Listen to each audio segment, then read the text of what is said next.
Okay, first question though. Select the appropriate alternative answer for the following questions. First, if 6 is to 5 is equal to y is to 20, then what is the value of y as well? If the ratio of these two terms and ratio of y is to 20 is equal, then what is the value of y as आपल्याला विचार? म्हणजे 6 upon 5 is equal to y upon 20. Terms आपण transfer केले तर 6 into 20 is equal to y into 5 किंवा 5 into y. ज्याला आपण म्हणतो एक्स्ट्रीम टर्म्सचं प्रोडक्ट हे बघा 6 into 20 आणि मीन टर्म्सचं प्रोडक्ट 5 into y. 5 ने डिवाइड करायचं 6 into 20 divided by 5 is equal to y. 5 on the 5, 5 4 the 20. Final answer 6 4 the 24 is equal to y. Option मध्ये 24 मार्क करा. हे लिहून घेणं काही आवश्यक नाहीये का तर तुम्हाला हे व्हिडिओचं रेकॉर्डिंग बघायला मिळतंच आपल्या ऍप मध्ये आणि सोपे क्वेश्चन्स आहेत. अवघड असेल तर लिहून next what is the ratio of 1 mm to 1 centimeter 1 millimeter to 1 centimeter यांचा रेशो विचार. रेशो घेत असताना दोघांचे युनिट सेम असावे लागतात. मग आता मला सांगा 1 सेंटीमीटर म्हणजे किती मिलीमीटर सांगा इंटू 10 करा त्याला बरोबर आहे.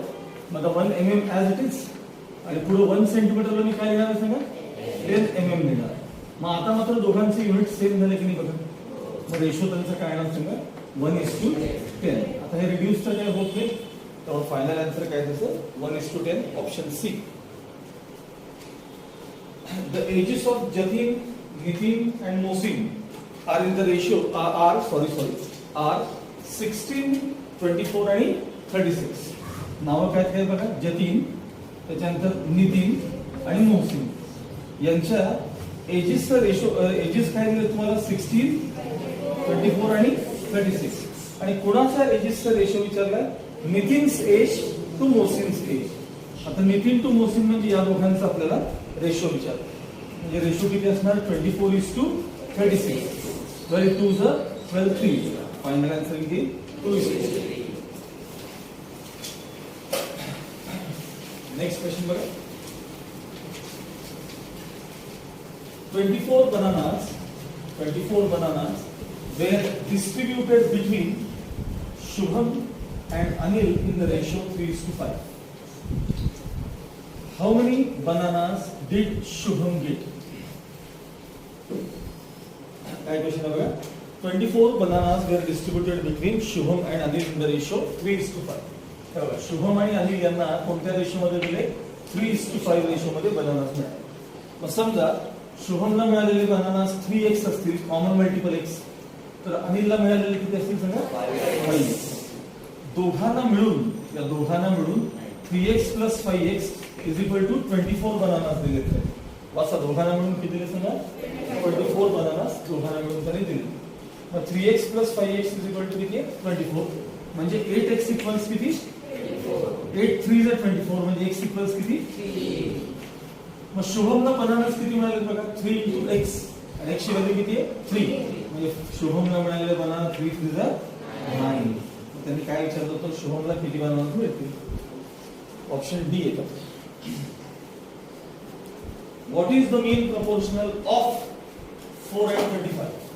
What is the mean proportional of 4 and 25? 4 आणि 25 च्या मधला mean proportional काय सांगा b. कारण आपण a b c r n जेव्हा कंटिन्यूड प्रोपोर्शन असतात तेव्हा b is called mean proportional between a and c. मग आपल्याकडे b is mean proportional between 4 and 24. याचा अर्थ b² काय असणार सांगा ac असणार. b² काय असणार ac म्हणजे b² 100 असणार. 25 4 तर 100. मग स्क्वेअर रूट घेतल्यानंतर b किती येणार 10 म्हणजे मीन प्रोपोर्शनल किती असणार आहे 10 असणार. Okay next question number 2.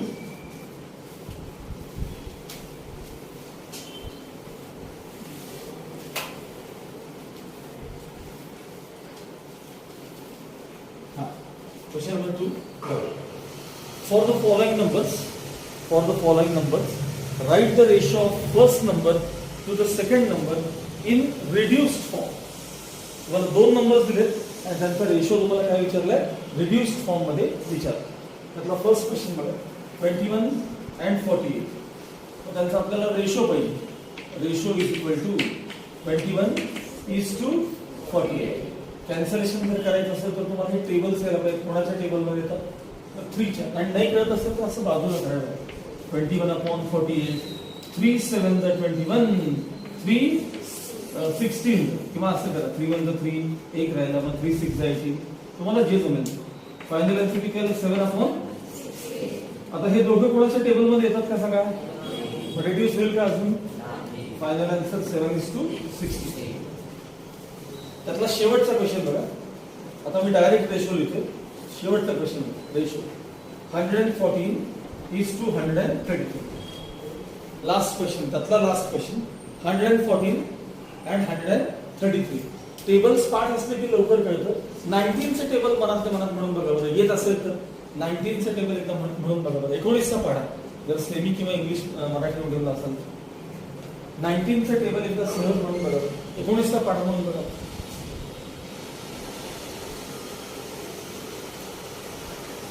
19 6 114, 19 7 100. त्याला टेबल्स पाठ करायला लागतात. रोज करा बरं का. ऍटलीस्ट 30% टेबल्स पाठ पाहिजे बाबा. उरलेले क्वेश्चन्स आपले आपण स्वतः, कारण मी काय त्यात वेळ घालवणार नाही. त्याला टेबल्स येतील त्याला सोल्युशन येतील. अदरवाईज काही करू शकत नाही. Question number 3. Write the following ratios in reduced form. Question number 3. Write the following ratios in reduced form. पहिला question. Radius to diameter of circle असं विचारलं. Radius to diameter of circle. कोणाला ratio विचारलं बघा. Radius is to diameter. आता मला सांगा सर्कलची जर रेडियस r असेल तर डायमीटर किती असतं रे. ट्वाइस r असते. ट्वाइस r म्हणजे ते r कॅन्सल झाले. म्हणजे फायनल आन्सर काय आलं सांगा 1:2. इथं नंबर 1 असतो. काय answer 1:2. Next. The ratio of diagonal to the length of rectangle having length 4 and breadth 3. 4 centimetre आणि 3 सेंटीमीटर. आता याला थोडंसं रफर करूया आपण. लक्ष द्या. सांगा रेक्टँगलची लेंथ किती दिली आहे तुम्हाला 4 सेंटीमीटर. ब्रेडथ किती दिली आहे 3 सेंटीमीटर. मग त्याचा डायगोनल किती असेल. पायथागोरस थेरम आपण काढायचा. डायगोनल पायथागोरस थेरम आपण कॅल्क्युलेट करायचा. तो अर्थात किती येणार सांगा 5 येणार. 5 सेंटीमीटर. कसा राईट अँगल ट्रायंगल मध्ये पायथागोरस थेरम वापरावा. हायपोटेन्यूज स्क्वेअर इक्वल्स येतो ना सगळ्यांना. Hypotenuse square equals side 1 square plus side 2 square. 3 चा स्क्वेअर किती 4 चा स्क्वेअर किती. दोघांची ऍडिशन x चा स्क्वेअर 25 म्हणजे x किती असेल. x म्हणजे कोण होता डायगोनल. मग डायगोनल किती मिळाला तुम्हाला 5 मिळाला. त्याने रेशो कोणाचा कोणाशी विचारलाय सांगा. त्याने रेशो कोणाचा विचारलाय कोणाशी बघा. ही लेंथ आहे ही ब्रेडथ आहे आणि हे काय सांगा डायगोनल. वाचा बरं. रेशो त्यांनी कोणाचा विचारलाय कोणाशी विचारलाय. Diagonal is to length. Diagonal is to length असा रेशो विचारलाय ना. पण डायगोनल आपल्याला किती मिळाला 5. इज टू लेंथ किती आहे सांगा. हे फायनल आन्सर 5:4. नेक्स्ट पुढचा question. The ratio of perimeter to area of square having side किती आहे 4 सेंटीमीटर. स्क्वेअर ची साइड 4 आहे म्हणजे चारी साइड किती असतात सगळे स्क्वेअर आहे ना तो. मग आता मला सांगा स्क्वेअरची जर चारी साइड्स 4 असतील तर याचं काय विचारलं पेरिमीटर. मग स्क्वेअरचं पेरिमीटर काय असेल सांगा. चारी साइडची टोटल असणार ना. म्हणजे 4 मल्टिप्लाइड बाय 4 म्हणलं तरी चालेल. किती असेल सांगा 16. पेरिमीटर म्हणजे 4 मल्टिप्लाइड बाय साइड आणि साइड त्याची 4. मग एरिया किती असणार सांगा. एरिया साइड स्क्वेअर म्हणजे 4 स्क्वेअर. एरिया किती असते. एरिया ही एरिया किती असते. लेंथ मल्टिप्लाइड बाय ब्रेडथ किंवा साइड स्क्वेअर एवढी असते. मग एरिया पण किती आहे सांगा 16. हे दोन्ही तुम्हाला फिगर्स मिळाले. पेरिमीटर 16 आणि एरिया पण किती आहे 16. त्याने काय विचारले वाचा बरं. Ratio of perimeter to area. मग पेरिमीटर इज टू एरिया असा तुम्हाला त्यांनी रेशो विचारला. पेरिमीटर 16 आहे आणि एरिया किती आहे 16 आहे. काय आला सांगा रेशो 1:1. रेशो काय आला तुमचा 1:1. ठीक आहे. Next check whether the question number 4 बघ. Check whether the following numbers are in continued proportion. हे नंबर्स जे आहेत ते कंटिन्यूड प्रपोर्शन मध्ये आहेत का असं त्यांनी विचारलं. मला सांगा ज्यावेळेस 3 नंबर्स कंटिन्यूड प्रपोर्शन मध्ये असतात तेव्हा मिडल टर्मचा स्क्वेअर केवढा असतो. मिडल टर्मचा स्क्वेअर एसी एवढा असतो. एसी एवढा असेल तर कंटिन्यूड प्रपोर्शन, अदरवाइज नाही. मग आता बघा तिथं 2 4 8 असं त्यांनी दिले बरोबर आहे. मग आता इथं ए किती आहे 2 आहे, बी किती आहे 4 आणि सी किती आहे 8 असं लिहायचं. लेट ए इक्वल्स 2 बी इक्वल्स 4 आणि सी इक्वल्स 8. मग देअरफॉर बी चा स्क्वेअर करा बरं 4 स्क्वेअर किती आला 16. मग एसी हा प्रोडक्ट घ्या बरं. एसी हा प्रोडक्ट घ्या बरं 2 into 8 इज इक्वल टू 16. हे दोघेही सेम आले का डिफरंट आले. बी स्क्वेअर इक्वल्स एसी आलं. Therefore A B C are in continued proportion. म्हणजेच कोण कोण सांगा 2 4 8 आर इन कंटिन्यूड प्रपोर्शन. या प्रकारे लिहायचं. आणि समजा हे दोघं नंबर सेम नाही आले, समजा हा वेगळा आला हे काहीतरी वेगळे आले, तर त्यावेळी लिहायचं कसं B square not equals AC. Therefore ABC are not in continued proportion. Therefore so and so are not in continued proportion. एवढा चेंज करायचा. काय सांगितलं कळलं. राहिलेले सगळे आपल्या. Question number 5. Question number 5.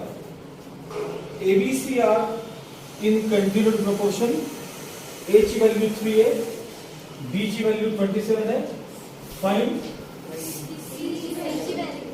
C ची व्हॅल्यू 27 आहे. फाइंड D असं विचारलं. बघ ABC are in continued proportion. ABC are in continued proportion. A किती आहे बघा A 3, C किती आहे 27 आणि आपल्याला B विचारलं. मग जर एबीसी कंटिन्यूड प्रोपोर्शन मध्ये असतील तर बी स्क्वेअर केवढा असतो सांगा. म्हणजे ए म्हणजे 3, सी म्हणजे किती 27 into 3 किती आले. बी चा स्क्वेअर जर 81 असेल तर बी किती असेल. Final answer B equals 9. Next question number 6. Convert the following ratios into percentages. Convert the following ratios into percentage. आणि तुम्हाला काही रेशो दिले त्यांना कशात कन्वर्ट करायचं आपल्याला पर्सेंटेज. म्हणजे फक्त इंटू 100 करायचं बस. सांगा पहिले तुम्हाला रेशो काय दिलाय कुठलाही नंबर रेशो इक्वल्स काय दिलाय 37:500. याचं तुम्हाला काय करायचं पर्सेंटेज.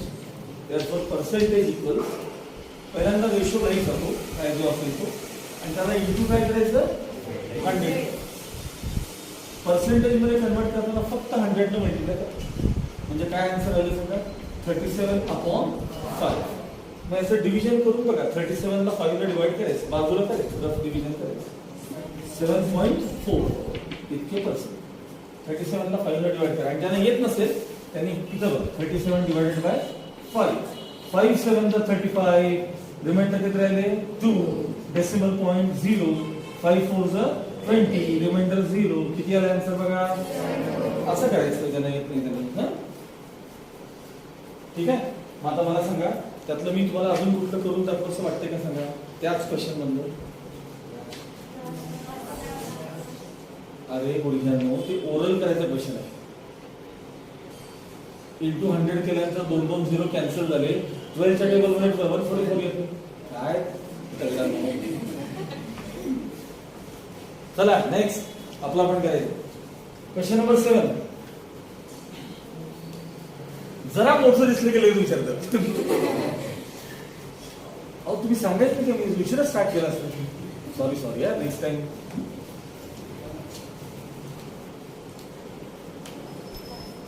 ओके चला असं मी म्हणजे म्हणतोय असं विचारत तेव्हा काय लागेल. Write the ratio of question number 7 बघा. Write the ratio of first quantity to the second quantity in reduced form. Write the ratio of first quantity to second quantity in reduced form.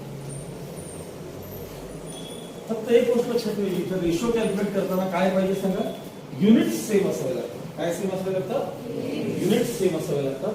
चला पहिला question बघा त्याचा first. 1024 MB megabytes आणि 1.2 GB. आणि त्यांनी तुम्हाला पुढे रिलेशन काय दिले बघा ब्रॅकेटमध्ये, 10 म्हणजे 1024 MB म्हणजेच 1 GB असं त्यांनी सांगितलं. मग आता आपण काय करूया बघा, त्याला कन्वर्ट कशामध्ये करूया, GB मध्ये. हा जो नंबर आहे तो काय झाला सांगा, ऍक्च्युली 1 GB. आणि दुसरा नंबर आहे तो आहे तसा काय सांगा, 1.2 GB. म्हणजे तुम्हाला रेशो थोडक्यात कोणाचा पाहिजे सांगा, रेशो कोणाचा पाहिजे तुम्हाला, 1:1.2. 1:1.2. आता मला सांगा 1:1.2 म्हणजे थोडक्यात 1/1.2. यातला डेसिमल पॉईंट काढण्यासाठी मी वर आणि खाली दोन्हीकडे चिन्ह मल्टिप्लाय करतो सांगा, 10 न मल्टिप्लाय डेसिमल पॉईंट जाण्यासाठी. मग 10 × 1 किती आले, 10. खाली 12 × 10 किती आले, 12. मग आता यांचा रेशो घ्या, 2 5 10, 2 6 12. फायनल आन्सर किती आलं, 5:6 किंवा 5/6.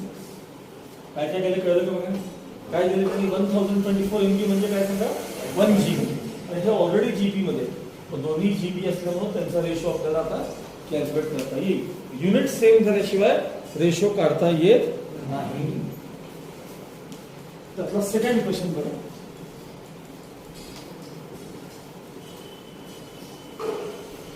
हा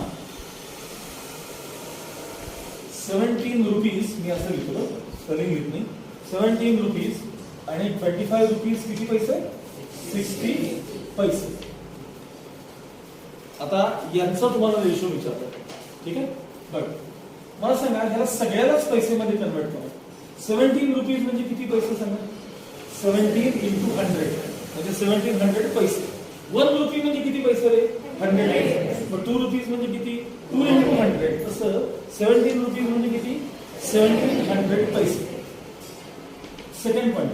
आता 25 रुपीज म्हणजे किती पैसे, 2500 पैसे. त्यामध्ये प्लस तिथं ऑलरेडी 60 आहेतच की, ते पण पैसेच आहेत ना. मग 1700 ऍज इट इज, आणि पुढचा नंबर किती आला, 2560. आता हे दोघेही पैसे झाले का बघा, आता हे दोघेही पैसे झाले. मग त्यांचा रेशो घेता येईल तुम्हाला, कारण युनिट सेम असल्याशिवाय रेशो घेता येत नाही. मग त्यांचा रेशो घ्यायचा. चला रेशो काय आहे सांगा, 1700 (2560). मग त्याला 1700/2560. एक एक झिरो कॅन्सल करा. पण कशाने डिवाइड होतो, याला मी पहिले 4 ने डिवाइड करून बघतो किंवा 2 ने करून बघूया, सगळ्यांना कळेल असं. बाजूला करतो इथं, 170 डिवाइडेड बाय 2 8 जा 16, एक राहिला, 2 5 जा 50, 2 7 जा 2 1 जा 2, 2 2 जा 4, 2 8 जा 16, 85 आणि 120. आता हे दोघं कोणाच्याच टेबलमध्ये, एकमेकांच्या टेबलमध्ये येत नाहीत, कारण हा जो नंबर आहे की हा तो फक्त 17 5 जा. बघा बरं 17 5 जा किती येतात, 85 येतात की नाही. म्हणजे हा नंबर कोणाकोणाच्या टेबलमध्ये येतो, 17 आणि 5. आणि हा कोणाकोणाचा येतो, 2 च्याच टेबलमध्ये येतो. हा त्याच्यात 2 2 2 2 2 2 6 वेळा, लक्षात ठेवा, 6-7 वेळा याच्यात. हे 2 चे पॉवर जर माहित असतील नाही बघा, 2 × 2 × 2 × 2 × 2 असं जर 7 वेळा केलं की नाही, तर त्याचा आन्सर 120 देईल. मला इथल्या इथे करून दाखवते बघा, 2 2 2 2 बघा बरोबर. हा 2 2 जा 4, 4 2 जा 8, 8 2 जा 16, 16 2 जा 32, 32 2 जा 64, 64 2 जा 128. मग हा फक्त 2 च्या टेबलमध्ये येणारा नंबर आहे. हा 70 आणि 5 च्या टेबलमध्ये येणारा नंबर आहे. मग कॅन्सलेशन होईल. आता संपलं. Final answer 85:128. ठीक आहे, काय अडचण आहे ते बघा. नेक्स्ट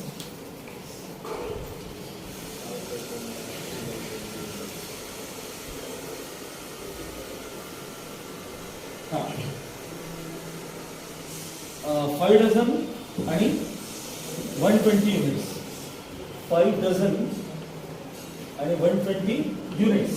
म्हणजे एकाच 5 डझन आर्टिकल्स आहेत आणि नुसतं एकाच 120 युनिट्स आहेत. मग यांचा रेशो आपल्याला काढायचा आहे. मला सांगा 1 डझन म्हणजे किती असतात रे? 12 युनिट्स असतात. 1 डझन म्हणजे काय असतात? 12 युनिट्स असतात. त्यामध्ये मग 5 डझनला काय करणार मी? 5 × 12 इतके युनिट्स झाले. आणि 120 युनिट्स तुमचे आहेतच. 120 युनिट्स आहेत. 12 5 किती आहे? 60 युनिट्स आणि 120 युनिट्स. रेशो काढायचा आहे त्यामध्ये त्यांचा. Ratio equals 60:120. 6 1 6 2. फायनल आन्सर किती आलं? 1. नेक्स्ट. हे थोडं अवघड आहे. पुढचं थोडं अवघड आहे. लक्षात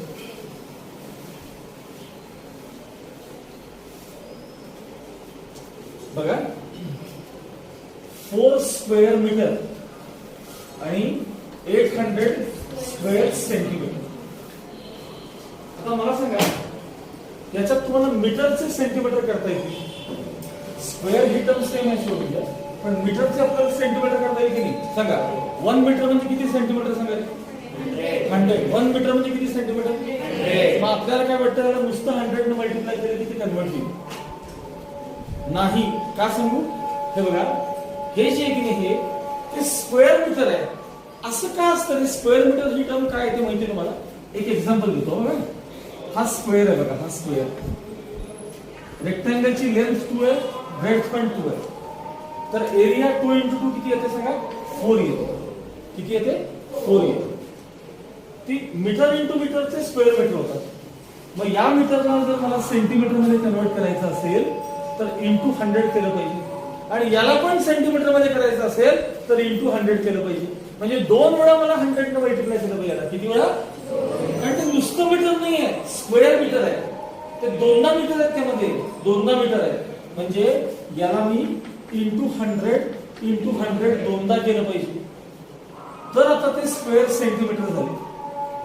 आणि शेवट किती आहे सांगा? 800 स्क्वेअर सेंटीमीटर ऍड इट.